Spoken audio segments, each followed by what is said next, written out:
Dalam sambutannya, Bupati Bogor Ade Yasin mengatakan tahun 2020 Kabupaten Bogor memfasilitasi kelompok Tani Jaya Mukti melalui program peningkatan produksi, produktivitas, dan nilai tambah tanaman pangan untuk kegiatan pengembangan tanaman terpadu padi dengan jenis bantuan benih padi.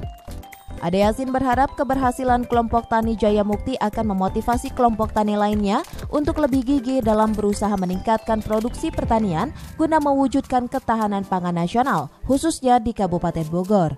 Saya beserta Forkopimda dapat hadir dalam panen raya bersama kelompok Tani Jaya Mukti dan masyarakat Kecamatan Tanjung Sari.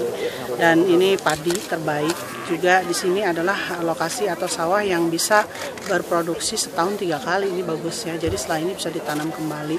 Jadi dari air dan lain-lainnya ini cukup bagus sehingga ini menjadi daya tarik juga dan ini menjadi sumber penghidupan bagi masyarakat desa Sinasari. Lebih lanjut, Bupati Bogor mengatakan hasil panen ini akan menjadi bagian dari program Beras Carita Makmur yang merupakan perwujudan sebuah harapan agar para petani dan masyarakat Kabupaten Bogor pada umumnya bisa lebih makmur dan sejahtera melalui program Beras Carita Makmur.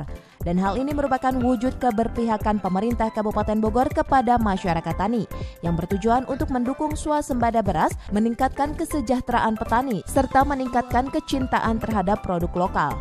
Bupati berpesan kepada para petani agar tetap memperhatikan kualitas berasnya, jangan hanya fokus pada aspek kuantitas.